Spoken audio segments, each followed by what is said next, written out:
Hello बच्चों, कैसे हैं आप लोग। मैट्रिक्स पढ़ रहे थे अपन, बताओ सब समझ में आ रहा है? बढ़िया चल रहा है? आपके पढ़ाई कैसी चल रही है बताओ। बढ़िया से पढ़ते रहना, टेंशन नहीं लेना है, अच्छे से इनको कवर करते रहना है और प्रैक्टिस करते रहना है। मैट्रिक्स पढ़ रहे थे अपन, तो मैट्रिक्स में अपन ने प्रीवियस ईयर क्वेश्चन पे अपन थे। पहले थ्योरी पार्ट कवर किया, अब अपन प्रीवियस ईयर क्वेश्चन पढ़ रहे थे। प्रीवियस ईयर क्वेश्चन में अपन नेक्स्ट लेते हैं कि इस टाइप के क्वेश्चन आएंगे आपके पेपर में। मैट्रिक्स के भी 2-3 पार्ट और आएंगे, उसके बाद में अपन डिटरमिनेंट्स स्टार्ट करेंगे, फिर आगे नेक्स्ट टॉपिक लेंगे। आपको पार्ट ज्यादा मिल रहे हैं क्योंकि इनका टाइम ड्यूरेशन कम है। वीडियोस को अपन शॉर्ट में रख रहे हैं, टाइम ड्यूरेशन कम है ताकि आपको बोरिंग महसूस ना हो, ताकि उस हिसाब से तो शॉर्ट में रख रहे हैं, इस वजह से पार्ट ज्यादा बन रहे हैं। तो आपको ऐसा नहीं देखना है कि भाई मैट्रिक्स में 10-12 पार्ट बन गए तो इतना बड़ा टॉपिक हुआ, ऐसा नहीं है, ठीक है ना। और टाइम कम रख रहे हैं तो क्वेश्चन कम होंगे तो पार्ट ज्यादा हो जाएंगे, ठीक है। बट कोई दिक्कत नहीं है, अपन क्वेश्चन सोल्व करते हैं। तो समझो इस टाइप के क्वेश्चन को कैसे करना है, समझो। क्वेश्चन दे रखा है अपने को स्टूडेंट्स 2x और 4, ये एक मैट्रिक्स है, और एक मैट्रिक्स दे रखी है अपने को x और माइनस का 8, x और माइनस का 8। इसका ऑर्डर है स्टूडेंट्स 1 into 2, इसका ऑर्डर है 2 into 1। तो अपन इसको मल्टीप्लीकेशन करेंगे और अपन से वैल्यू क्या पूछा है, x की वैल्यू अपने को फाइंड करनी है और इज इक्वल टू में अपने को 0 की बना है। मैट्रिक्स मल्टीप्लीकेशन तो आपको आता ही है, मैट्रिक्स मल्टीप्लीकेशन करना है और इसको सिंप्लीफाई करना है। बहुत ही इजी क्वेश्चन है, बहुत ज्यादा इजी क्वेश्चन है। मैट्रिक्स मल्टीप्लीकेशन करना है और आंसर देना। ऐसा क्वेश्चन आपके एग्जाम में पूछा हुआ है तो आपकी प्रैक्टिस भी हो जाएगी, और अगर इस टाइप का क्वेश्चन आता है तो आप इजीली सॉल्व कर लेंगे, समझ गए। तो देखो 2x का अगर x से करोगे तो ये हो जाएगा स्टूडेंट 2x स्क्वायर। 2x को ऐसे चलना है, फिर इधर से रो वाइज और इधर से कॉलम वाइज चलना है। तो 2x को जब x से मल्टीप्लाई करोगे तो कितना हो जाएगा 2x स्क्वायर। 4 को अगर 8 से करते हैं स्टूडेंट्स तो ये जाएगा, यहाँ नेगेटिव साइन दे रखा है अपने को, क्वेश्चन में गिवन है नेगेटिव साइन। तो 4 into 8 कितना होता है बताओ, 32। 4 into 8 कितना होता है 32। तो यहाँ आ जाएगा 32 विथ नेगेटिव साइन, और इज इक्वल टू में कितना आ जाएगा 0। अब स्टूडेंट ये 2 से 2 को कैंसिल करेंगे तो x स्क्वायर माइनस कितना हो जाएगा 16 इज इक्वल टू 0। तो x square is equal to कितना हो गया 16। तो x कितना आ जाएगा बताओ प्लस माइनस 4। x कितना आ जाएगा स्टूडेंट अपने पास प्लस माइनस 4, दोनों आंसर आएंगे। अब यहाँ पे अपने को क्वेश्चन में ये भी ध्यान रखना, आपको क्वेश्चन गिवन क्या है, क्वेश्चन में पूछ क्या रहे हैं, तो वो ध्यान रखना। यहाँ क्या पूछा है बच्चों बताओ, positive value of x, x की पॉजिटिव वैल्यू अपने को रिजल्ट में आंसर देना है, x की पॉजिटिव वैल्यू आंसर देना है। तो ये अपना फाइनल आंसर है। फाइनल आंसर क्या है बच्चों, x is equal to 4। Question जब अपन सिंप्लीफाई कर रहे हैं तो x इज इक्वल टू क्या आ रहा है प्लस माइनस 4, बट अपने को क्वेश्चन में पूछा क्या है पॉजिटिव वैल्यू ऑफ x, तो x इज इक्वल टू कितना आ जाएगा 4। सपोज करो कि क्वेश्चन ऑब्जेक्टिव में आया, सपोज करो कि क्वेश्चन ऑब्जेक्टिव में आया, तो ऑब्जेक्टिव में वो आपको ABC में दे देगा, तो A में दे देगा प्लस माइनस 4, B में माइनस 4, C में प्लस 4। तो पॉजिटिव बोले तो आपको पॉजिटिव वाला ही करना है, ठीक है। प्लस माइनस 4 नहीं लगाना, आपने को जल्दबाजी नहीं करनी है, क्वेश्चन को बिल्कुल बारीकी से अच्छे से पढ़ना है, समझ के फिर आंसर देना है। ऑब्जेक्टिव क्वेश्चन में अक्सर इजी क्वेश्चन गलत होते हैं, क्यों, क्योंकि अपन ढंग से क्वेश्चन को पढ़ते नहीं है, ठीक है। यहाँ से ये क्वेश्चन अपन ने मैट्रिक्स मल्टीप्लीकेशन में किया है, तो मुझे लगता है आपको इजीली समझ आ गया होगा। इजी क्वेश्चन है, x की वैल्यू 4 इसका आंसर है, ठीक है स्टूडेंट्स। नेक्स्ट क्वेश्चन पे आ जाओ। नेक्स्ट क्वेश्चन दे रखा है कि 2 मैट्रिक्स दे दी 1 3 0 x, फिर second matrix third equal to में दे रखी है, और find the value of x plus y, और x प्लस वाई की वैल्यू अपने को निकालनी। तो अपन क्या करेंगे, पहले x की वैल्यू फाइंड करेंगे, फिर y की वैल्यू फाइंड करेंगे, और उसके बाद दोनों को ऐड कर देंगे, समझ गए। सुनो, इसको 2 को अंदर मल्टीप्लाई करके डायरेक्ट लिख रहा हूं। 2 को जब 1 से मल्टीप्लाई करूंगा तो 2 आएगा, 2 को अगर 3 से मल्टीप्लाई करूंगा तो कितना आएगा 6। 0 को अगर 2 से करूंगा तो 0 आएगा, 2 को अगर x से करूंगा तो कितना आ जाएगा 2x। अच्छा बच्चों एक बात बताओ, स्टूडेंट मैं जब पढ़ा रहा होता हूं तो काफी स्टूडेंट ने मुझे बताया कि मेरी स्पीड ज्यादा है, तो आपको ऐसा लग रहा है बताना, मुझे आप कमेंट करके बताना कि अगर स्पीड ज्यादा है तो फिर अपन आगे जाके इस स्पीड को कम करने की कोशिश करें। अक्सर मैं सीबीएसई के बच्चों को ही पढ़ाता हूँ, जो सीबीएसई वाले स्टूडेंट है, जो सीबीएसई बोर्ड से हैं, और सीबीएसई बोर्ड के स्टूडेंट को मैं इंटेलिजेंट स्टूडेंट मानता हूँ। ऐसा मेरा मानना है कि सीबीएसई के स्टूडेंट को बहुत कुछ आता है और वो स्पीड से समझ जाते हैं, क्योंकि सीबीएसई के बच्चों को ही पढ़ाता हूँ, और मेरा ऐसा वो कहता है ना सबकॉन्शियस माइंड में ऐसा बैठ गया है कि हाँ सीबीएसई के स्टूडेंट जल्दी समझते हैं और ऑफलाइन क्लास में समझते हैं, ये रियलिटी है। तो आप बताना कि अगर आपको ऐसा लगता है, ऐसा फील हो रहा है कि मेरी स्पीड ज्यादा है, तो आप बताना ताकि मैं इस स्पीड को कम करने का कोशिश करूंगा, ठीक है।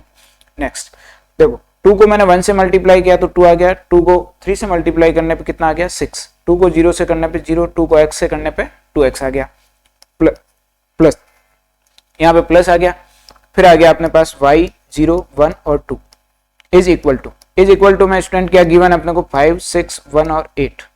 यहां तक किसी को डाउट है क्या, बताओ। यहां तक सबको समझ में आया।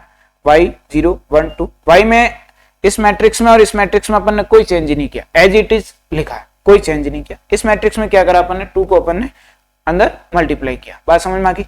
उसके बाद देखो अब अपने को प्लस करना है। यहाँ देखो इसका ऑर्डर 2/2 है, इसका ऑर्डर 2/2 है, ऐड कर सकते हैं, ऑर्डर सेम है, ऐड कर सकते हैं। इक्वलिटी मैट्रिक्स में कब लगेगा, इक्वलिटी में ऑर्डर सेम हो, इक्वलिटी एप्लीकेबल है। ठीक, अब बताओ पहले इन दोनों को ऐड करें फिर इसके इक्वल करें। इन दोनों को ऐड करेंगे तो बताओ 2 + y, इधर कितना हो जाएगा 6 + 0 6, 0 + 1 1, 2x + 2 2x + 2, ये एक मैट्रिक्स बनेगी, इज इक्वल टू ये एक न्यू मैट्रिक्स बनेगी 5 6 1 8, ये एक अपने पास न्यू मैट्रिक्स बन गई। और दोनों मैट्रिक्स क्या है, इक्वल है। दोनों मैट्रिक्स कैसी है, इक्वल है। ये अपने को क्वेश्चन में गिवन है, क्वेश्चन में 2 मैट्रिक्स दे रखी है और दोनों इक्वल है, ये क्वेश्चन में गिवन है।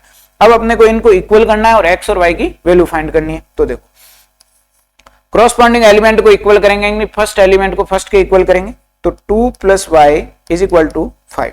तो y = कितना आएगा, 2 को राइट हैंड साइड में ट्रांसफर कर देंगे, तो इज इक्वल टू में आ जाएगा 5 - 2 = 3। तो y = बच्चों 3 आ जाएगा। y = कितना आ जाएगा स्टूडेंट, बताओ 3। ये बात समझ में आ गई। अब x की वैल्यू निकाल लेते हैं। x को निकालना है तो x के लिए क्या करेंगे, बताओ 2x + 2 = 8, 2x + 2 = 8, 2x + 2 इसका लास्ट एलिमेंट, इसका लास्ट एलिमेंट 8 है, और दोनों में क्या लग रही है, इक्वलिटी। इक्वलिटी ये इसके गोले इसलिए बना रहा हूं ताकि आपको समझ आए। अगर आपको लगता है कि गोले आपको कंफ्यूज कर रहे हैं तो बताना मुझे। वैसे मैं गोले जानबूझ के बना रहा हूं हाईलाइट करने के लिए, ताकि आपको समझने में दिक्कत ना हो। ठीक है, समझ गए। अब देखो 2x + 2 = 8 है, तो 2x, इस 2 को अगर इधर भेज दें, 2 को इधर भेज दें तो 8 - 2 कितना हो जाएगा, बताओ 6। तो x = कितना आ जाएगा, x = कितना आ जाएगा 3, x = 3 है। क्वेश्चन क्या पूछना चाह रहा है, क्वेश्चन की डिमांड क्या है, x + y, x + y यानी कि x 3 है और y कितना है 3 है, तो कितना हो जाएगा 6। x + y कितना हो जाएगा बच्चों 6 है। ये आपका रिजल्ट, x + y कितना आ जाएगा 6 है। इस टाइप से आपको क्वेश्चन को सॉल्व करना है। वेरी इजी क्वेश्चन है, थोड़ी सी प्रैक्टिस करनी है, प्लस करना है, माइनस करना है, मल्टीप्लाई करना है, बहुत इजी मैथ है। ठीक है, तो आप इजीली कवर कर सकते हैं। ठीक है, नेक्स्ट क्वेश्चन पे आ जाओ। इस क्वेश्चन को सोल्व करना है, थोड़ी सी इसमें ट्रिग्नोमेट्री डाल दी। क्वेश्चन मैट्रिक्स का है बट इसमें trigonometry cos theta sin theta डाल दिए ताकि आपको थोड़ा ट्रिग्नोमेट्री वाला भी फीलिंग आए इसमें। तो क्या करेंगे बताओ, cos को अंदर मल्टीप्लाई करेंगे, ये cos बाहर दे रखा है, ये मैट्रिक्स है, फिर यहाँ sin दे रखा है और अंदर क्या दे रखी, मैट्रिक्स दे रखी। cos को मल्टीप्लाई करेंगे, cos को cos से मल्टीप्लाई करेंगे, बताओ स्टूडेंट कितना आएगा, cos² थीटा। cos को sin से करेंगे तो cos theta sin theta, cos theta sin theta. फिर cos को इससे करेंगे तो बताओ माइनस का sin थीटा cos थीटा। ठीक है, फिर cos को cos से करेंगे तो कितना हो जाएगा, cos² थीटा। यहां तक समझ आ गया। प्लस फिर sin को करेंगे तो बताओ sin को sin से करेंगे तो कितना हो जाएगा, sin² थीटा। फिर sin को इससे करेंगे तो माइनस का sin थीटा cos थीटा। बताओ बच्चों समझ आ रहा है, समझ आ रहा है क्या करा मैंने।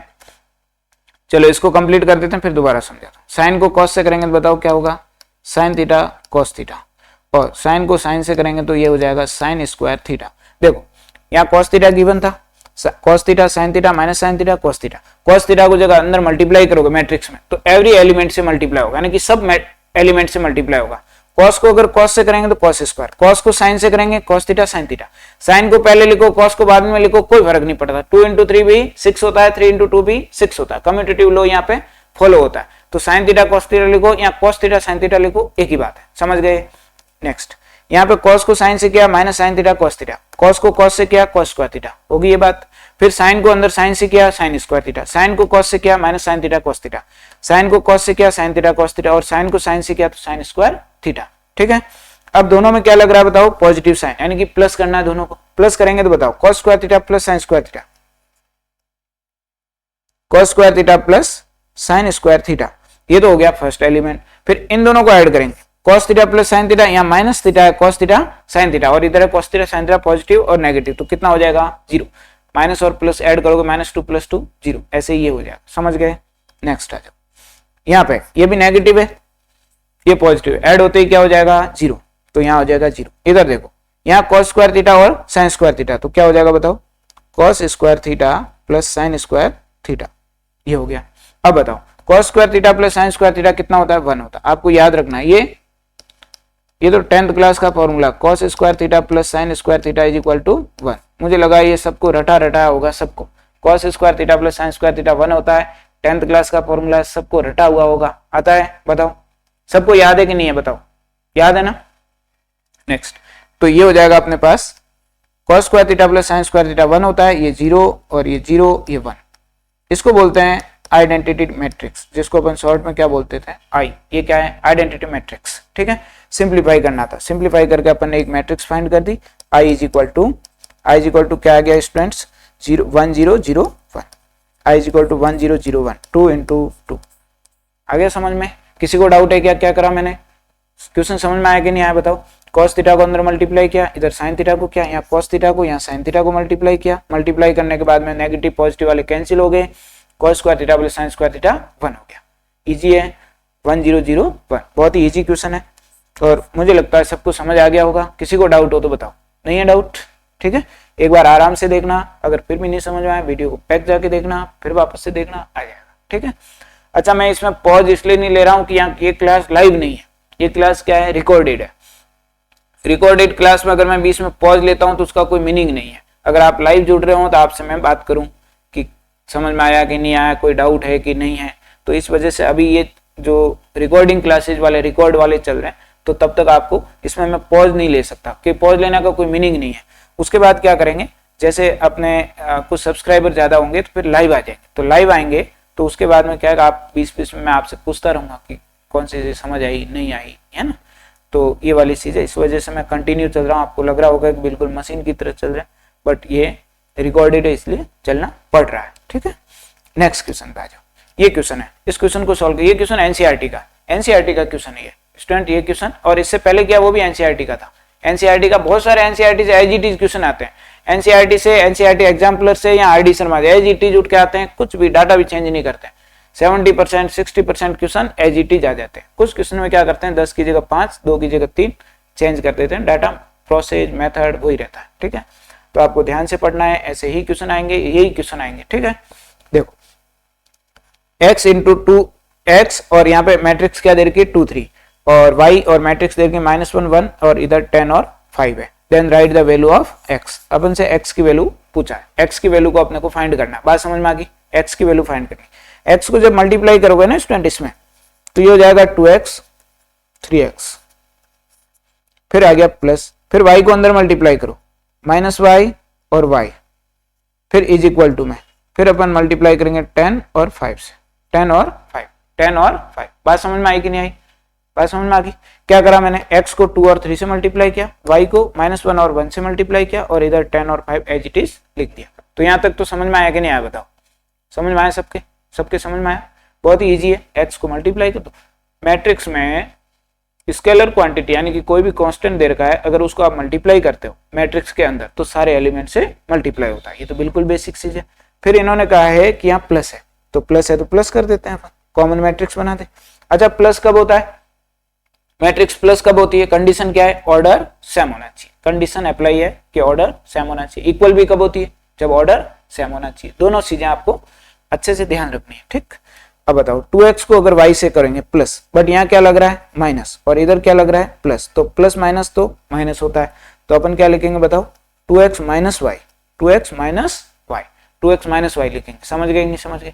नेक्स्ट, यहाँ लिखा है 3x और ये प्लस का y है, तो क्या लिखेंगे 3x प्लस वाई। यहाँ तक मुझे नहीं लगता कोई आपको दिक्कत होगी। ये 10 है, ये 5 है, यहाँ तक तो सबके समझ में आया होगा। सबके समझ में आया कि नहीं आया, बताओ। सबके समझ में आ गया।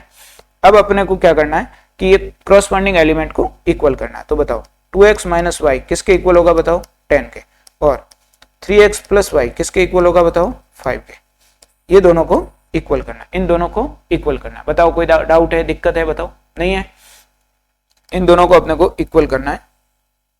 इक्वल करने के बाद में अपन इसमें एलिमिनेशन या सब्स्टिट्यूशन मेथड लगा देते हैं। एलिमिनेशन या सब्स्टिट्यूशन, तो मैं इसमें एलिमिनेशन मेथड लगा देते हैं। एलिमिनेशन में ये होता है कि अगर साइन सेम आ रहा है तो ऐड कर दो, अगर साइन अपोजिट आ रहे हैं तो माइनस कर दो। तो उससे क्या होता है, कुछ चीजें साइन अपोजिट आ रहे हैं तो अपन प्लस कर देते हैं, साइन सेम है तो माइनस कर देते हैं, ताकि कुछ चीजें कैंसिल हो जाए। समझ गए, इसको बोलते हैं एलिमिनेशन मेथड। क्लास 9th में आपने सीख रखा है। एलिमिनेशन का मतलब है इन दोनों को ऐड कर दो। इसको मान लो इक्वेशन 1, इसको मान लो इक्वेशन 2, मुझे लगता है ये तो सबको आता होगा, बेसिक चीजें बहुत ज्यादा बेसिक है, आपने 11th में 10th में 9th में खूब पढ़ा होगा। 12th में लमसम 12th की तो बोर्ड आएगी, 1-1.5 महीने बाद पेपर है, 2 महीने बाद, तो आपने 12th में भी अच्छे से पढ़ा होगा, समझ गए। तो ये तो आपको आता होगा, ये मान के चल रहा हूँ, फिर भी समझो। इन दोनों इक्वेशन को मैं क्या कर देता हूँ, 1 और 2 को ऐड कर देता हूँ, दोनों इक्वेशन को क्या कर रहा हूँ, ऐड कर रहा हूँ। इसी को क्या बोलते हैं, एलिमिनेशन मेथड। बताओ बात समझ में आ रही। 2x और 3x को ऐड करूंगा तो कितना हो जाएगा 5x, y को y से ऐड करूंगा तो y इंटू वाई कैंसिल हो जाएगा, तो कितना हो जाएगा 0। इधर से देखो 10 और 5 को ऐड करूंगा तो कितना हो जाएगा 15, तो बताओ x इज इक्वल टू कितना हो गया 3 हो गया। बताओ 5x इज इक्वल टू 15 है तो x इज इक्वल टू कितना होगा 3, क्योंकि 5 से 15 कैंसिल हो जाएगा। पर ध्यान रखना एक और चीज आपको यहाँ पे कंफर्म करके बता रहा हूँ, अगर आप एग्जाम में ऐसे लिखते हैं 5x इज इक्वल टू 15 है तो एग्जाम में डायरेक्ट आपको ऐसे लिखना है x इज इक्वल टू 5। ये बात आपको कोई नहीं बताएगा, जितनी कोचिंग में इंस्टीट्यूट में या स्कूल में पढ़ते हो वहां कोई नहीं बताता, मैं आपको फिर बता रहा हूँ। आपको ऐसे लिखा है 5x इज इक्वल टू 15 तो x इज इक्वल टू 5 ही लिखना है, आपको वहां पे ऐसे क्रॉस करके नहीं लिखना है बोर्ड में। बहुत सारे टीचर उल्टी खोपड़ी के होते हैं, जिनको ये चीजें समझ नहीं आती, वो क्या करते हैं वो समझते हैं कि भाई स्टूडेंट ने इसको काट दिया, ये गलत है, डायरेक्ट ये लिख देंगे, ये देखेंगे वो, उनकी नजर में ये है कि स्टूडेंट ने इसको काट दिया, मतलब वो गलत है, इस वजह से स्टूडेंट ने उस पर क्रॉस लगा रखे, जबकि आपका अलग व्यू था, उसका अलग व्यू है। आप क्या सोच रहे थे कि 5 से 5 को कैंसिल कर रहे हैं। जनरली अपन रफ कॉपी में सॉल्व कर रहे हैं, कोचिंग में पढ़ रहे हैं, वहां सब ऐसे ही काटते हैं। आपको ऐसे एग्जाम बोर्ड के पेपर में आपको ऐसे काटने से परहेज करना है, यानी कि ऐसा नहीं करना है। क्यों नहीं करना, सपोज करो कोई टीचर आया, आप कहोगे मेरे तो नंबर कटे ही नहीं, मैंने काटा था। हो सकता है कोई समझदार अच्छा टीचर हो, उसने मार्क्स नहीं काटे, बट हो सकता है कोई काट दे, तो अपन रिस्क क्यों लें, आपको रिस्क नहीं लेनी। तो 5 से 15 को अगर कैंसिल करोगे तो x इज इक्वल टू कितना आएगा 5, x इज इक्वल टू 5 आ गया। और यही अपन से पूछा गया था क्वेश्चन में, क्या पूछा था, x की वैल्यू क्या पूछा था बताओ, right the value of x। अब देखो एक कंडीशन, अगर वो y पूछता, y भी तो पूछ सकता है, वो भाई x की पूछा है वो y भी पूछ सकता है, क्योंकि दो चीजें अपने क्वेश्चन में दो है। तो देखो 2x minus y is equal to कितना है 10 है, तो 2 इंटू एक्स की वैल्यू कितनी है बताओ 5 minus y is equal to कितना है 10, तो 2x इंटू 5 इंटू 2 करेंगे तो कितना हो जाएगा 10 minus y is equal to 10। अब 10 को उधर भेज दो, minus y is equal to कितना हो जाएगा बताओ 10 माइनस 10, तो 10 minus 10 0, minus y is equal to 0, y is equal to कितना आ जाएगा 0। अगर वो आपसे y की वैल्यू पूछे तो क्या आंसर दोगे आप 0, y की वैल्यू आंसर पूछे तो क्या दोगे 0, और x की पूछे तो x की वैल्यू यहाँ पे मैंने गलत लिखी, ये कितना है 3 है, यहाँ मैंने गलत लिखा था, x की वैल्यू स्टूडेंट मैंने यहाँ गलत लिख दिया था, ये काट के मैं आपको समझाना कुछ और चाह रहा था, तो उस चक्कर में ये 3 मैंने गलत लिख दिया। तो x की वैल्यू कितनी है बताओ, x की वैल्यू 3 है। 5 से 15 कितनी बार कैंसिल होता है 3 बार, 5 बार नहीं होता। मैं जो समझा रहा था और लिखा मैंने गलत था, अब मैंने सही लिख दिया इसको। x को अगर 5 को अगर 15 से कैंसिल करोगे तो कितना आएगा 3। मेरा पूरा फोकस किस पे था, समझाने पे कि ऐसा काटना नहीं है, उस चक्कर में मैंने 5 लिख दिया, ठीक है। वैसे यहाँ मैंने सही लिखा x इज इक्वल टू 3 और इधर y कितना आ जाएगा 0, ठीक है। y अपने को क्वेश्चन में नहीं पूछा, अपन से क्या पूछा है x, और x की वैल्यू कितनी है 3। तो इस तरीके से आपको क्वेश्चन को सोल्व करना है, समझना है, ठीक है स्टूडेंट्स। नेक्स्ट क्वेश्चन पे आ जाओ। नेक्स्ट क्वेश्चन ये दे रखा है, find the value of x। यहाँ पे किसकी वैल्यू पूछी है x की, ये भी एनसीईआरटी का क्वेश्चन है। किसका क्वेश्चन है बताओ, एनसीईआरटी, एनसीईआरटी का क्वेश्चन है, एनसीईआरटी का क्वेश्चन है। तो सोल्व कैसे करना है समझो। पहले अपन क्या करेंगे, इन दोनों को मल्टीप्लाई कर देंगे, फिर जो अपने पास रिजल्ट आएगा उससे इससे मल्टीप्लाई कर देंगे, फिर इक्वल टू 0 कर देंगे तो अपना आंसर आ जाएगा। तो समझो अपन सबसे पहले यहाँ लिख देते हैं 1x1 और फिर ऐसे इधर लिखा 1 3 2 2 5 1 15 3 और 2, ये लिख दिया। अब इनको मल्टीप्लाई करते हैं, 1 बाई 1 करना है, 1 बाई 1 करना है आपको मल्टीप्लाई, यानी कि पहले इन दोनों मैट्रिक्स को फर्स्ट वाली को मल्टीप्लाई करेंगे फिर लास्ट वाली को। ऐसा नहीं कि तीनों को एक साथ करना है, तीनों को एक साथ करना पॉसिबल नहीं। तो क्या करेंगे 1 बाई 1, पहले फर्स्ट दो मैट्रिक्स को मल्टीप्लाई करेंगे फिर सेकंड वाली, समझ गए। अब देखो 1 को 1 से करेंगे, तो 1 को 1 से करा तो कितना आया 1, फिर x को 2 से करा तो कितना आया बताओ 2x, फिर 1 को 15 से करा तो कितना आया 15, फिर देखो फिर 1 को किससे करा 2 से, first row second column, first row second column, किससे करेंगे बताओ फर्स्ट रो को सेकंड कॉलम से। तो इधर लिख दूंगा इसको, इसको क्या लिखते हैं ऐसे लिखते हैं ऐसे। तो अब यहाँ आ जाएगा, अब बताओ x को 3 से करूंगा तो कितना आ जाएगा 3x, x को 5 से करूंगा तो कितना आ जाएगा, सॉरी 1 आएगा, यहाँ पे गलत लिखा मैंने, पहले 1 होगा 3 से, 1 होगा 3 से तो 3, 1 होगा 3 से तो 1 होगा 3 से तो 1 होगा 3 से तो 3, x होगा 5 से तो कितना हो जाएगा 5x, 1 होगा 3 से तो 3, फिर अपने को 1 किससे करना है 2 से, फिर x को किससे करना है 1 से तो x हो गया, फिर 1 को 2 से करना है तो 2 हो गया। बताओ ये बातें समझ में आ रही कि नहीं आ रही आपके, जल्दी से बताओ। क्या करा मैंने, दोबारा समझा दो, क्या करा मैंने, दोबारा समझा दो। मैंने यहाँ से ये एक मैट्रिक्स उठाई, यहाँ से एक ये 3x3 की मैट्रिक्स उठाई, दोनों को यहाँ लिखा, उसके बाद में इधर एरो करना है और इधर एरो करना है। ऐसा क्यों करते हैं बताओ, ये मैट्रिक्स मल्टीप्लीकेशन को इजी करने का एक मेथड है जिससे आपको कंफ्यूजन ना हो, इसलिए मैंने एरो बना दी। एरो का मतलब क्या है, एरो का मतलब है कि फर्स्ट मैट्रिक्स में तो रो लेनी है, सेकंड मैट्रिक्स में कॉलम लेना है, समझ गए। तो बताओ 1 को 1 से, फिर x को किससे करना है 2 से, x को किससे करना है 2 से, इधर से x लेना, इधर 2, इधर से 1 लेना, इधर से 15 लेना। बात समझ में आ गई। इनको मल्टीप्लाई कर दिया, फिर इसी रो को सेकंड कॉलम से, इसी रो को थर्ड कॉलम से, तीनों से कर दिया। अब इनको सिंप्लीफाई करने की कोशिश करते हैं, अगर इसमें कुछ सिंप्लीफाई हो रहा है तो उसको सिंप्लीफाई करते हैं। तो 15 + 1 करेंगे तो बच्चों 16 + 2x, ये तो हो जाएगा 16 + 2x, और इधर ये 3 + 3 करेंगे तो 6, तो ये हो जाएगा 6 + 5x, और ये 2 + 2 करेंगे तो ये 4 + x, और इधर कितना आ जाएगा बताओ 1 2 और x, 1 2 और x। बताओ कोई दिक्कत आई क्या आपको, कोई दिक्कत है क्या समझने में, बताओ समझ गए। अब इसको फिर से ऐसे मल्टीप्लाई करना, आप फिर से अपना मैट्रिक्स मल्टीप्लीकेशन लगाएंगे तो एक मैट्रिक्स बनेगी, और इक्वल में क्या चल रहा है आपने 0, तो इसके इक्वल में क्या लिख देंगे 0। तो बताओ 16 + 2x को 1 से करेंगे तो 16 + 2x, फिर 6 + 5x को 2 से करेंगे तो ये हो जाएगा 12 + 10x, 12 + 10x, और फिर 4 + x को x से करेंगे तो कितना हो जाएगा बताओ 4x² + x², और इज इक्वल टू कितना हो जाएगा 0, इज इक्वल टू कितना हो जाएगा 0। यहाँ तक बात समझ में आई कि नहीं आई बताओ, यहाँ तक बात समझ में आई। 16 + 2x को 1 से किया, एज इट इज आ गया, 6 + 5x को 2 से किया तो 6 का तो कितना हो गया डबल 2, 5x का कितना हो गया 10x, फिर 4 + x को x से किया, ये 4 + x है समझना, ठीक है, ये 2 और 2 कितना हो जाएगा 4 और x, 4 + x, 4 को अगर x से करूंगा तो 4x, x को अगर x से करूंगा तो x²। यहाँ तक मुझे नहीं लगता किसी को कोई दिक्कत होगी। अब देखो ये 4 + x किया ना तो ये 4x होगा, यहाँ मैंने ये x² गलत लगा दिया, ये 4x होगा, ये क्या हो जाएगा बच्चों 4x, ये कितना है 4x है, 4 को जब x से करूंगा तो 4x आएगा, 4x² लिख दिया था मैंने गलती से, समझ गए। अब देखो, अब बच्चों बिना x वालों को एक तरफ ऐड कर देते हैं, x वालों को एक तरफ और x² वालों को एक तरफ। x² वाला एक ही है, उसको सबसे पहले लिख दिया, उसके बाद x वालों को देखो 2 और 4, 6 और 10, 16, तो ये हो जाएगा 16x, और 16 और 12 को ऐड करूंगा तो कितना हो जाएगा बताओ 28, और इज इक्वल टू में 0। यहाँ तक मुझे नहीं लगता आपको कोई डाउट हो, दिक्कत हो, बताओ किसी को कोई दिक्कत है, डाउट है क्या, यहाँ तक किसी को कोई दिक्कत डाउट है क्या, बताओ। यहाँ तक सबके समझ में आ गया, सबके समझ में आ गया। अब अपने को 16 को इस तरीके से ब्रेक करना है कि ऐड करने पे तो कितना हो 16, ऐड करने पे कितना हो 16, और मल्टीप्लाई करने पे कितना हो 28। इसको बोलते हैं स्प्लिटिंग द मिडल टर्म। पढ़ा था बताओ 10th में 9th में पढ़ा था कि नहीं पढ़ा था इसको, splitting the middle term, 10th में और 9th में पढ़ा था। स्प्लिटिंग द मिडल टर्म कैसे सोल्व करते हैं, देखो x² + 16x प्लस का 28 इज इक्वल टू 0। 16 को इस तरीके से, मिडल टर्म को इस तरीके से स्प्लिट करना है कि प्लस करने पे तो 16 ही आए और मल्टीप्लाई करने पे 28 इंटू एक्स के कोफिशिएंट, x² के कोफिशिएंट से मल्टीप्लाई, x² कोफिशिएंट 1 है तो 1 इंटू 28 करने पाए, ठीक है। तो इसको लिख दिया मैंने x², 16 को लिख दो 14x + 2x और प्लस का 28 इज इक्वल टू 0, ठीक है। इन दोनों को अगर मैं x कॉमन ले लूं तो क्या हो जाएगा x + 14।